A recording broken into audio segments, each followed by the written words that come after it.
ایک اس کا مطلب یہ ہے، لیکن اس سے اشکال ختم نہیں ہو جاتا، اشکال پھر اپنی جگہ پر باقی رہتا ہے۔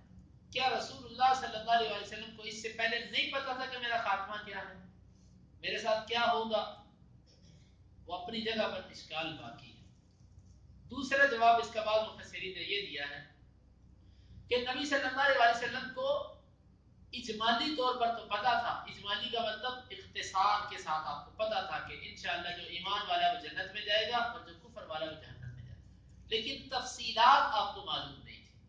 تو یہاں پر فرمایا کہ وما ادری ما یفعل بی ولا بکم، ان تفصیلات کا مجھے نہیں پتا جو میرے ساتھ ہوں گے اور جو تمہارے ساتھ ہوں گے۔ ایک یہ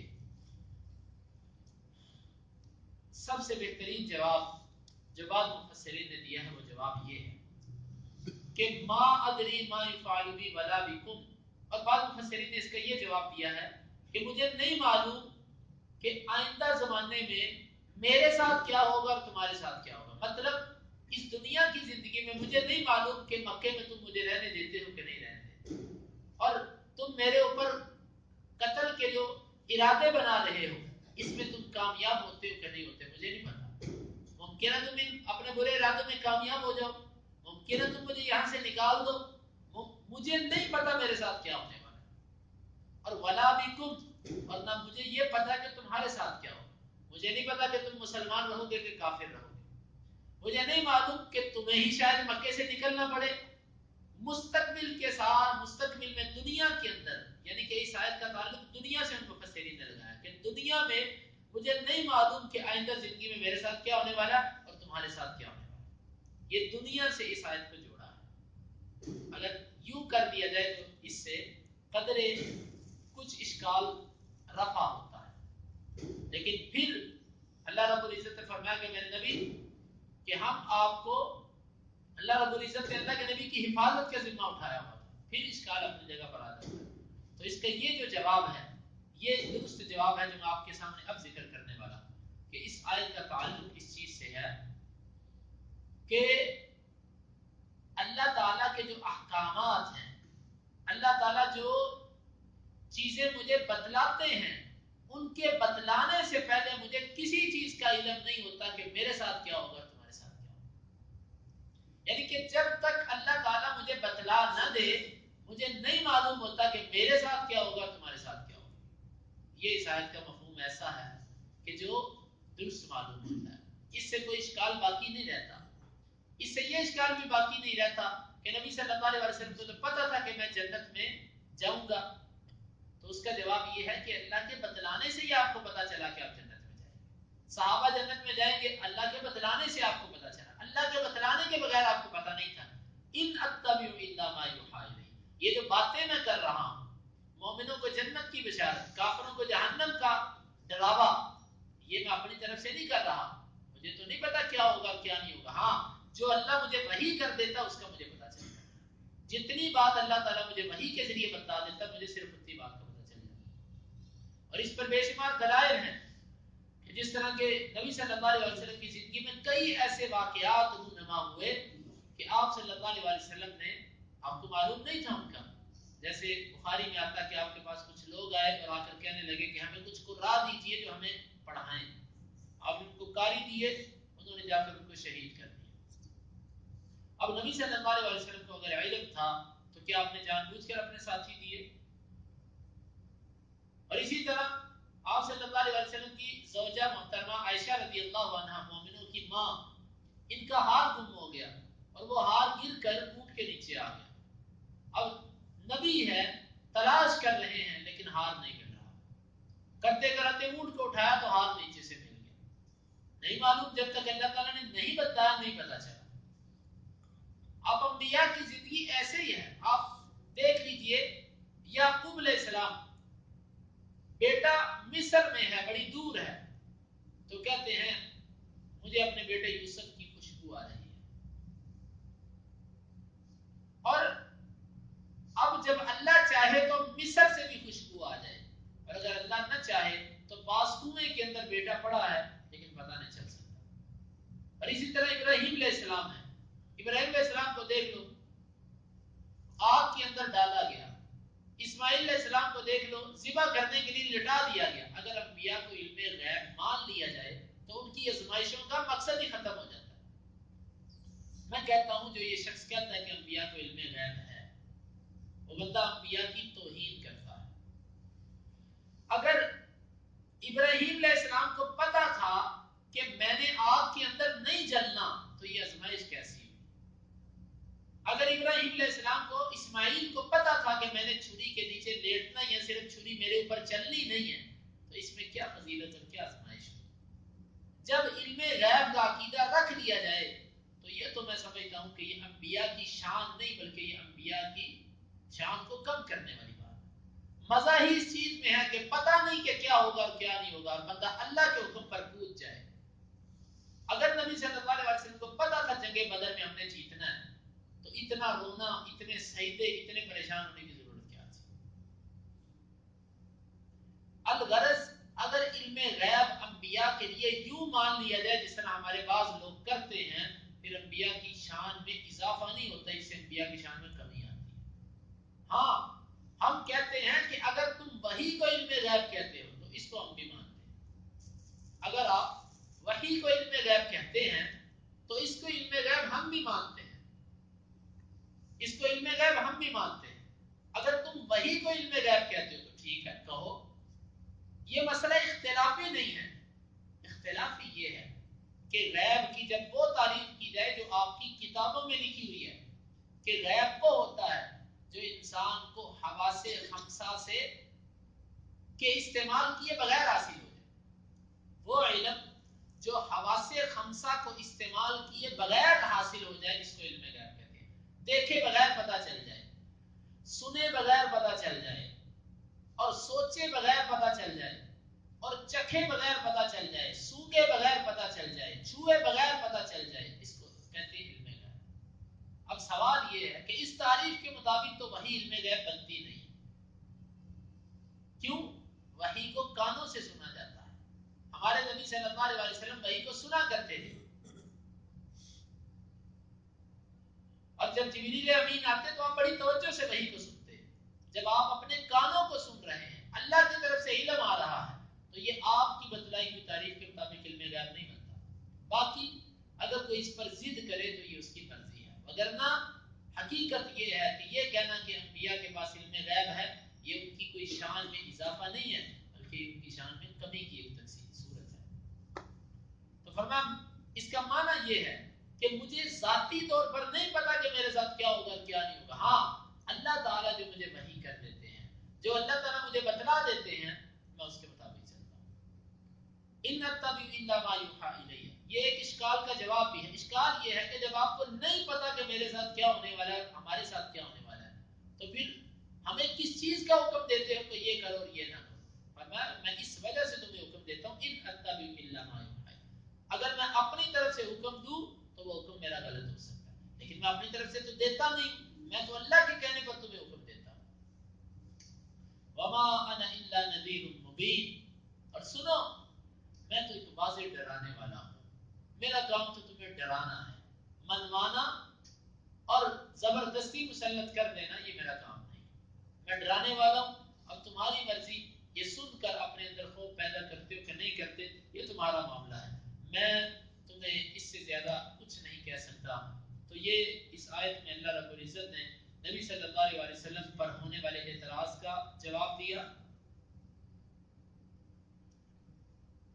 اس آیت میں اللہ تعالیٰ نے نبی صلی اللہ علیہ وسلم پر ہونے والے اعتراض کا جواب دیا، اور نبی صلی اللہ علیہ وسلم کے علم کے حوالے سے بتلایا کہ اللہ کے بتلانے سے ہی آپ کو علم ہوتا ہے، اس کے بغیر علم نہیں ہوتا.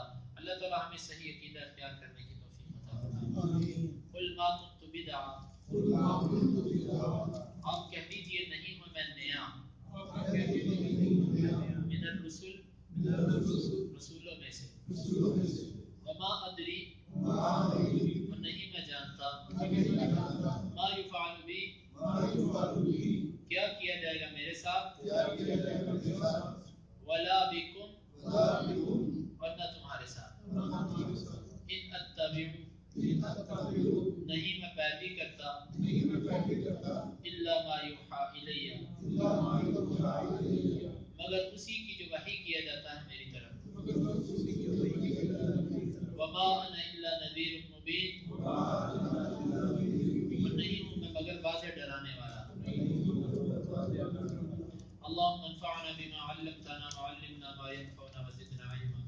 اللهم اقسم لنا من خشيتك ما تحول به بيننا وبين معصيتك، ومن طاعتك ما تبلغنا به جنتك، ومن اليقين ما تهون به علينا مصائب الدنيا.